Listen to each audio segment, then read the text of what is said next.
The guns have gone quiet, but silence can be deceiving. The Gaza-Israel war is officially over. Yet around the world, leaders are speaking in tones that reveal a deeper truth.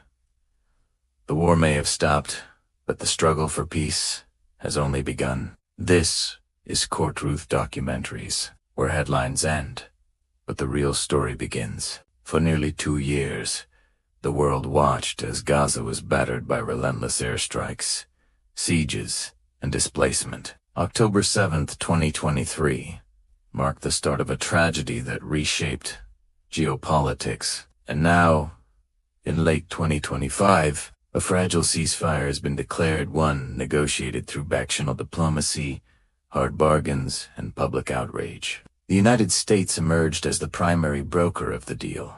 President Donald Trump, in a press briefing, carried live by Reuters and The Guardian, called the agreement a monumental victory for peace in the Middle East.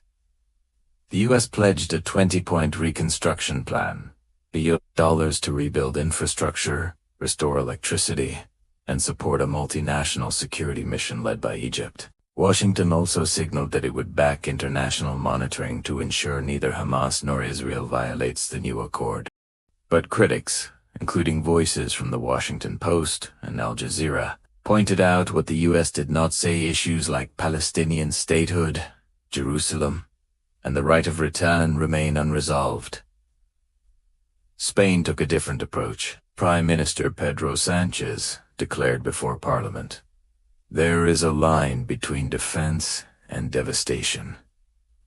That line has been crossed." Spain not only welcomed a ceasefire, but also pushed for legal accountability. It had already imposed an arms embargo on Israel earlier in the conflict, and after the ceasefire, it called for an international tribunal to address alleged war crimes. Spain's stance reflected a growing divide in Europe between states prioritizing stability and those demanding justice. Saudi Arabia's reaction was sharp and strategic. Its foreign ministry described the blockade of aid into Gaza as a blatant violation of international law, urging full withdrawal of Israeli forces and a return to a two-state framework. Riyadh warned that peace without justice would only be temporary. Saudi officials coordinated with Pakistan and other Muslim countries, calling for reconstruction to be led by regional actors, not imposed from outside. Jordan, a frontline neighbor, voiced skepticism. Foreign Minister Aman Safadi cautioned that a ceasefire alone was insufficient. He warned of new unrest in the West Bank and stressed the need to guarantee Palestinians the right to remain in their homes, an implicit warning against forced displacement. Jordan's position was echoed by several Arab League members, who accused Israel of attempting to reshape Gaza's demographics. Turkey, meanwhile, positioned itself as a key mediator. President Recep Tayyip Erdogan praised the ceasefire deal but warned, "Peace will only last if it stands on the foundation of Palestinian sovereignty." 1967 borders, East Jerusalem as the capital, nothing less. Turkey offered humanitarian teams and reconstruction expertise. According to the Financial Times, Israel has agreed to allow Turkish rescue and medical workers into Gaza. This was not just diplomacy, it was about cementing its role as a regional power broker. Iran rejected the summit. Altogether, Foreign Minister Hossein Amir-Abdollahian said, "This is not justice. This is amnesty for war criminals." Tehran accused the U.S. of legitimizing occupation and declared it would support the resistance if Israel violated the agreement. Even in a moment of peace, ideological battle lines remained firmly drawn. Europe's collective voice was unusually loud. 28 countries, including France, Germany, the UK, Spain, Ireland, and the Netherlands, issued a joint statement condemning Israel's aid blockade and warning against forced displacement. Reuters reported that they urged Israel to fully open humanitarian corridors and halt settlement expansion. France and Germany, though supportive of Israel's security, backed the EU line that peace must be anchored in international law. The UK echoed this position, calling for rapid aid delivery and monitoring mechanisms. Australia, too, reacted. Its Prime Minister called the ceasefire a ray of light, while tens of thousands protested in Sydney, demanding sanctions on Israel and more robust recognition of Palestinian rights. The protests became a symbol of how public opinion in Western democracies is shifting. Not just governments, but people are shaping this new conversation.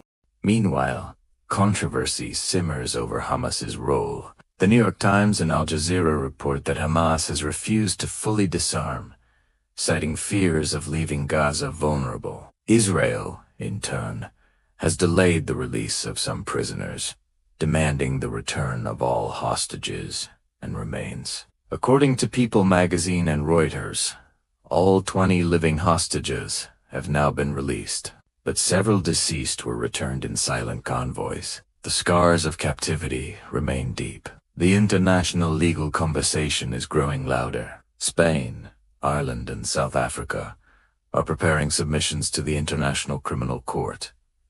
The European Union is debating targeted sanctions. The U.S. faces domestic pressure to ensure Israel complies with the terms of the ceasefire. And Saudi Arabia has hinted at linking normalization with Israel to meaningful progress on Palestinian statehood. Even Iran, after its initial rejection, issued a carefully worded statement. Weeks later, we will not obstruct peace. If it is real, but it must be just. Hope is fragile, but it's here. Reconstruction funds have started to arrive. Temporary shelters are being replaced with permanent housing. Children are returning to schools in tents and damaged mosques. Aid convoys escorted by Egyptian peacekeepers and EU observers move slowly but steadily through Rafah. And around the world, a new diplomatic map is being drawn. Governments that once avoided the Palestinian issue are now forced to choose a side, not between nations, but between silence and accountability. This war has redrawn alliances, tested principles, and forced leaders to speak. As Spain's ambassador told the United Nations, peace cannot be restored with bricks alone. It must be rebuilt in the hearts of survivors. This war ended not with victory, but with exhaustion and a rare, fragile alignment of global will.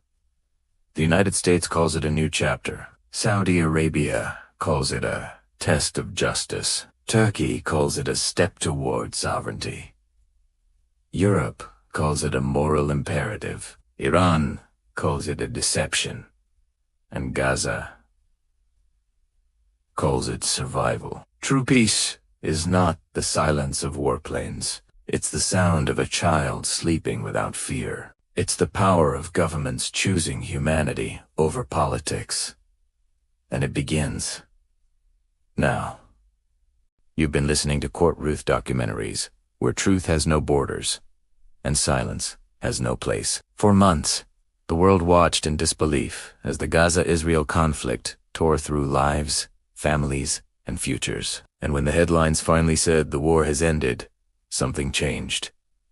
Not just on maps, but in hearts. Because peace is never just a line on paper. It's the quiet after the storm, the moment a child hears laughter again instead of sirens. If you believe the world deserves real peace, share this story. Remind those around you that every war leaves behind survivors who still need to be heard, cities that still need to be rebuilt, and a truth that still demands to be told.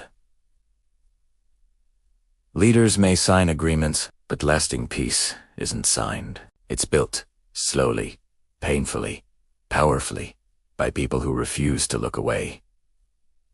From the crowded streets of Rafah to the corridors of Washington, Madrid, Islamabad, and Tehran, every voice, every act of witness becomes part of that fragile hope. And so, as this chapter closes, we choose to believe in the strength of what can rise from the rubble.